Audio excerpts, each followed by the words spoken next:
اس video کے اندر ہم آپ کو آسان زبان میں ہائی کورٹس اور سپریم کورٹ کے 2020 کے اندر کیے جانے والے اہم فیصلہ جات جو کہ لیبر لاز سے تعلق رکھتے ہیں اس کے متعلق بتایا جائے گا۔ آپ کو آسان زبان میں سمجھایا جائے گا کہ کیس آخر تھا کیا اور اس کا نتیجہ کیا نکلا۔ سب سے پہلے 2020 PLC 01، یہ جو آپ کی سکرین کے اوپر نمبر آ رہا ہے یہ دراصل اس کیس کا حوالہ نمبر ہے۔ یہ کیس سندھ ہائی کورٹ میں ہوا۔ اگر کوئی ادارہ یا فیکٹری فائنانشل پرابلم میں ہو، یعنی معاشی طور پر مستحکم نہیں ہو رہا اور وہ اپنے بوجھ کو کم کرنے کے لیے ملازمین کو نوکری سے نکالنا چاہتا ہے، تو وہ سب سے پہلے جو سب سے آخر میں رکھا گیا ملازم ہوگا اس کو نکالنے کا پابند ہوگا، اور اگر وہ اس سے پہلے والے کسی ملازم کو نکالتا ہے تو وہ غلط عمل ہوگا، عدالت اس کو بحال کر دے گی۔ اور اگر وہ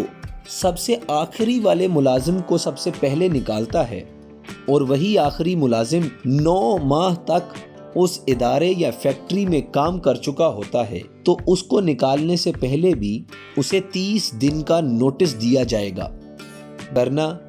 ملازم کو عدالت بحال کر دے گی بمطابق قانون۔ دوسرا فیصلہ 2020 PLC 2004، یہ اسلام آباد ہائی کورٹ کا فیصلہ ہے۔ یہ کیس ذرا ٹیکنیکل سا ہے کہ ایک ملازم نے بغیر گریویس نوٹس دیے NIRC اسلام آباد میں اپنا کیس دائر کر دیا، جس کو NIRC نے اس بنیاد پر خارج کر دیا کہ آپ نے گریویس نوٹس پہلے اپنے مالک کو نہیں دیا۔ ملازم نے اس فیصلے کے خلاف اسلام آباد ہائی کورٹ میں اپیل دائر کی اور اسلام آباد ہائی کورٹ نے بھی ملازم کی اس اپیل کو خارج کر دیا۔ اب گریویس نوٹس کیا ہے، یہ کیسے دیا جاتا ہے، یہ آپ کو ہمارے چینل پہ دوسری ویڈیو میں مل جائے گا۔ تیسرا فیصلہ 2020 PLC 200، یہ سندھ ہائی کورٹ کا فیصلہ ہے۔ ملازم کو نوکری سے نکالنے کے لیے چارج شیٹ کیا جاتا ہے، لیکن ملازم کو چارج شیٹ اس پر لگے ہوئے الزام کے 30 دن بعد کیا جاتا ہے، اور پھر جو ملازم کے خلاف انکوائری ہوتی ہے اس انکوائری میں بھی صرف اور صرف 3 سوال کیے جاتے ہیں، اور انہی 3 سوالوں کی بنیاد پر ملازم کو نوکری سے نکال دیا جاتا ہے۔ نہ تو ملازم کو کراس سوال کرنے کی اجازت دی جاتی ہے اور نہ ہی اسے کوئی اور اپنی صفائی میں پیش کرنے کے لیے موقع دیا جاتا ہے۔ اسی لیے عدالت نے ملازم کو نوکری پر بحال کر دیا اور یہ کہا کہ ملازم پر اگر کوئی الزام ہو تو اسے 30 دن سے پہلے چارج شیٹ کیا جائے گا اور اسے کراس سوال کرنے کی بھی اجازت دی جائے گی۔ 2020 PLC 184، یہ بھی اسلام آباد ہائی کورٹ کا فیصلہ ہے۔ محکمہ ریلوے کے ملازم نے اپنی ٹرانسفر کے لیے NIRC اسلام آباد سے سٹے آرڈر حاصل کر لیا، مگر محکمہ نے اس اپیل کے خلاف ہائی کورٹ میں سٹے آرڈر کی اپیل فائل کی اور ہائی کورٹ نے وہ سٹے آرڈر خارج کر دیا۔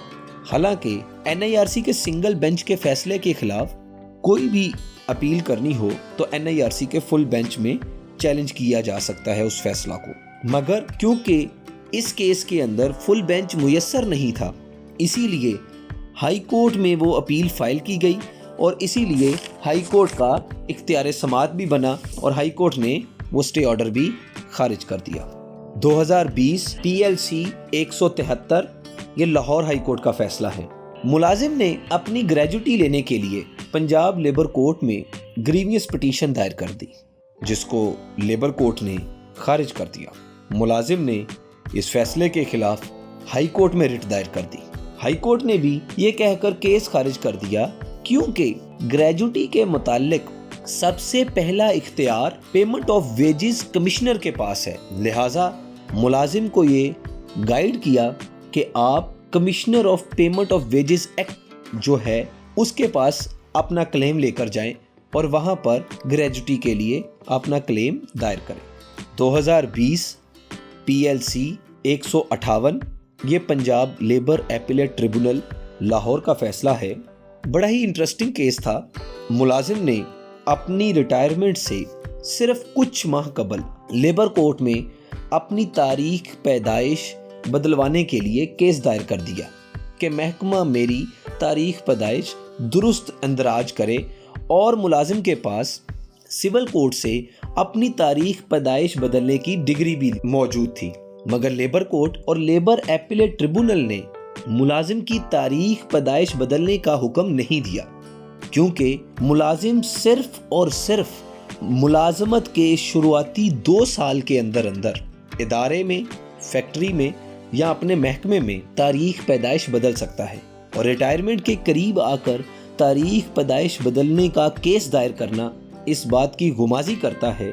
کہ یہ زیادہ بینیفٹس لینے کے لیے یا پھر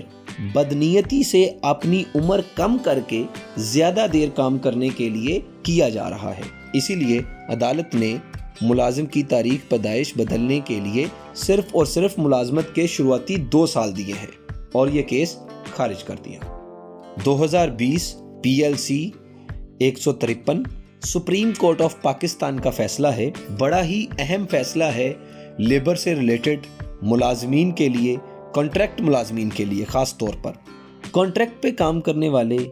سوئی گیس کے ملازمین نے CBA الیکشن میں ووٹ دینے کے لیے لیبر کورٹ سے رجوع کیا۔ ادارے نے یہ کہا کہ ملازمین، کانٹریکٹ کے ملازمین جو ہیں، یہ ایک تھرڈ پارٹی کانٹریکٹر نے ادارے کے اندر ہمیں دیے ہوئے ہیں، اور یہ لوگ ایک کانٹریکٹر کے ملازمین ہیں، سوئی گیس کے ملازم نہ ہیں۔ اس لیے یہ لوگ کسی بھی قسم کی ٹریڈ یونین ایکٹیویٹی میں اپنا ووٹ نہیں دے سکتے، مگر سپریم کورٹ آف پاکستان نے یہ کہا کہ ملازمین دراصل سوئی گیس میں کام کر رہے ہیں، ملازمین کے کام کرنے کا فائدہ سوئی گیس کو ہو رہا ہے، تو یہ کانٹریکٹ کے ملازمین چاہے کنٹریکٹر کے ہوں چاہے سوئی گیس میں ہوں، یہ CBA الیکشن اور یونین الیکشن میں ووٹ ڈالنے کا حق رکھتے ہیں۔ مزید فیصلہ جات جاننے کے لیے